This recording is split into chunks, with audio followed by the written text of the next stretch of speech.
नमस्कार, उज्जैन टीवी में आपका स्वागत है। आइए एक नजर डालते हैं उज्जैन शहर के मुख्य समाचारों पर।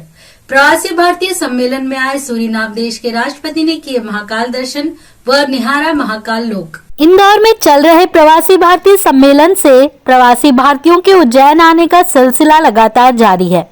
इसी क्रम में रविवार सुबह सूरीनाम देश के राष्ट्रपति चंद्रिका प्रसाद संतोखी परिवार के साथ करीब 11 बजे उज्जैन पहुंचे। नंदीद्वार से महाकाल लोक में प्रवेश करने के बाद उन्होंने ई कार्ट में बैठकर पत्नी मेलिसा सिनाचेरी के साथ महाकाल लोक देखा। महाकाल लोक में लगी मूर्तियां और उनकी कहानियों को भी उन्होंने जाना और भगवान महाकाल के दर्शन कर आशीर्वाद लिया। यहाँ उन्होंने सपत्नीक चांदी द्वार से भगवान महाकाल का पूजन अभिषेक किया। दर्शन के बाद राष्ट्रपति का महाकाल मंदिर समिति की ओर से सम्मान भी किया गया।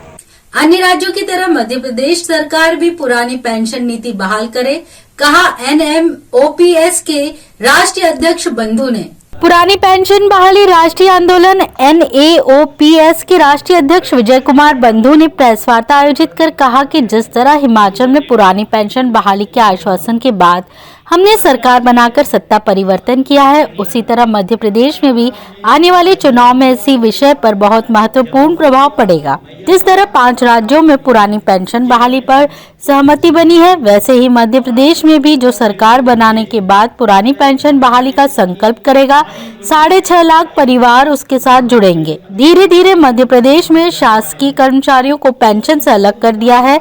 अगर हमारी मांग नहीं मानी गई तो हम भोपाल में सरकार को प्रभावित करने वाला बड़ा आंदोलन करेंगे। और हम सबका एक ही उद्देश्य है कि पुरानी पेंशन बहाल हो और निजीकरण समाप्त हो।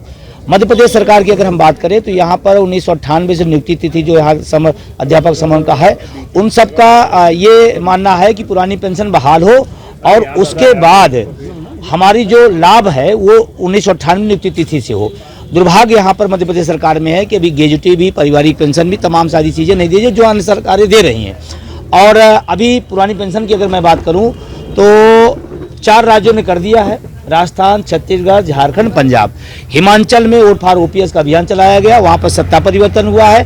माननीय मुख्यमंत्री वहाँ जब से बने हुए हैं, उन्होंने कहा पहली कैबिनेट करेंगे। कैबिनेट की जैसी बैठक होती, हिमाचल के अंदर भी पुरानी पेंशन बहाल होगी। अगर ये 4-5 राज्य पुरानी पेंशन दे सकते हैं तो मध्य प्रदेश सरकार क्यों नहीं सकती, एक सवाल। और अगर ये बात नहीं सुनी गई तो हम लोग अगला कदम भोपाल को हम लोग घेरेंगे और भोपाल में एक बड़ी रैली होगी जो शायद इस सत्ता के लिए बहुत ही चिंता का विषय हो जाए। लगभग कितने विभाग के अधिकारी कर्मचारी? देखिए, इसमें हमारे पास से चाहे वो चपरासी हो, चाहे वो मास्टर हो, चाहे बाबू हो, स्वास्थ्य कर्मी हो या IAS हो, चपरासी से लेकर IAS तक इस बिंदु में है, यहाँ तक सैनिक बल भी है। तो हमारी लड़ाई में सारे विभागों के सारे लोग हमारे साथ में नहीं। विकल्प है, अगर मेरी बात मुख्यमंत्री जी मान ले, मैं स्पष्ट कर रहा हूँ, मुख्यमंत्री जी पुरानी पेंशन लागू कर दे, मैं स्वागत के तैयार हूँ, मेरा संगठन स्वागत तैयार हो। लेकिन अगर नहीं लागू करते तो जो भी आएगा, जो भी कहेगा कि हम आप सरकार बनाने पुरानी पेंशन बहाल करेंगे, निश्चित रूप से 6.5 लाख परिवार और उनका परिवार हो जाएगा उसके साथ। और हिमाचल में हुआ है, सबके सामने उदाहरण है। सेवा दल व शहर कांग्रेस कमेटी ने संयुक्त रूप से किया मासिक ध्वज वंदन। अब माह में 2 बार फहराएंगे तिरंगा। अखिल भारतीय कांग्रेस सेवा दल द्वारा वार्ड 51 महाकाल वाणिज्य केंद्र पर मासिक ध्वज वंदन कार्यक्रम आयोजित किया गया। इस अवसर पर सेवा दल के अरुण रोचवानी, राजेश लश्करी व अन्य सदस्यों के साथ कांग्रेस के वरिष्ठ नेता मनोहर बैरागी, पार्षद रवि राय सहित बड़ी संख्या में सेवा दल कार्यकर्ता व कांग्रेस सदस्य उपस्थित रहे। इस मौके पर शहर कांग्रेस कमेटी अध्यक्ष रवि भदौरिया ने कहा कि अब सेवा दल और शहर कांग्रेस कमेटी द्वारा संयुक्त रूप से माह में 2 बार शहर के विभिन्न वार्डों में ध्वजवंदन कार्यक्रम किया जाएगा। सेवा दल प्रत्येक माह में 1 बार ध्वजवंदन करते हैं। इस बार शहर कांग्रेस कमेटी और कांग्रेस सेवा दल ने मिलकर ये महाकाल वाणिज्य के में ध्वजवंदन का कार्यक्रम रखा था। चूँकि मैंने सेवा दल के मेरे सभी अध्यक्षों से बोला कि आने वाले समय में पूरे माह में 2 बार हम शहर कांग्रेस और सेवा दल द्वारा मिलकर ध्वजवंदन का कार्यक्रम रखेंगे। आज जैसे वार्ड 51 में हुआ है, अगली बार किसी और वार्ड में, हर 15 दिन में अलग अलग वार्डों में हम ध्वजवंदन करेंगे। कांग्रेस सेवा दल कांग्रेस की रीढ़ की हड्डी है, कांग्रेस की ताकत है। कांग्रेस सेवा दल आपने देखा होगा, चाहे वो मेला हो, चाहे कोई भी धार्मिक कार्यक्रम हो, हर कार्यक्रम में अपनी सहभागिता पूरी ताकत से निभाते हैं हमारे सेवा दल के कार्यकर्ता। तो निश्चित रूप से हमें सेवा दल को प्रोत्साहित भी करना चाहिए। आने वाले समय में सेवा दल प्रत्येक माह में 2 कार्यक्रम ध्वजवंदन के अलग अलग वार्डों में करेगी। उज्जैन में स्थापित हो रहा है विश्व का प्रथम अनूठा जिनालय। 25 बीघा क्षेत्र पर बसेगी वाराणसी नगरी। धर्मधानी उज्जैनी में तीर्थ विकास का एक और नया अध्याय जुड़ने वाला है।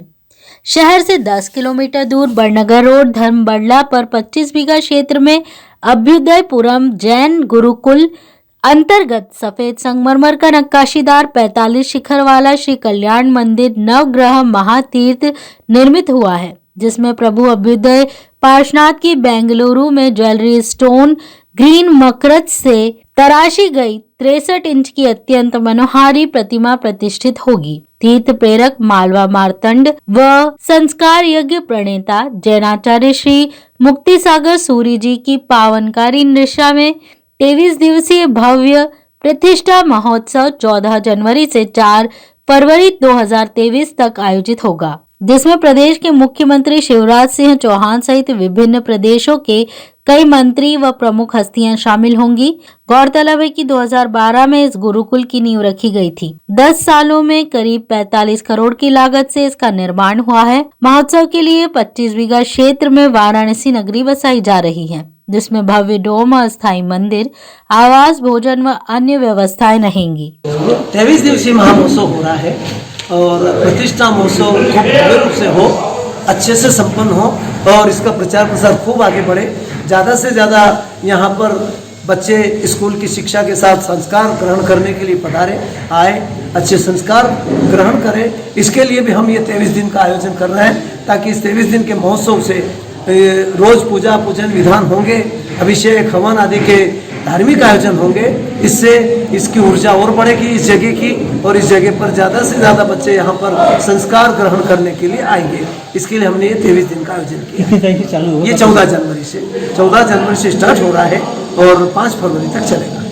आगरनागा पर 2 मोटरसाइकिलों की आमने सामने हुई भिड़ंत, दोनों गंभीर घायलों को इंदौर किया गया रेफर। थाना चिमनगंज मंडी क्षेत्र में आकाश फिलिंग पेट्रोल पंप आगरनाके के सामने 2 मोटरसाइकिल आपस में टकराने से दोनों ही मोटरसाइकिल सवार इस कदर गंभीर घायल हो गए कि उन्हें जिला अस्पताल में प्राथमिक उपचार के बाद इंदौर रेफर कर दिया गया।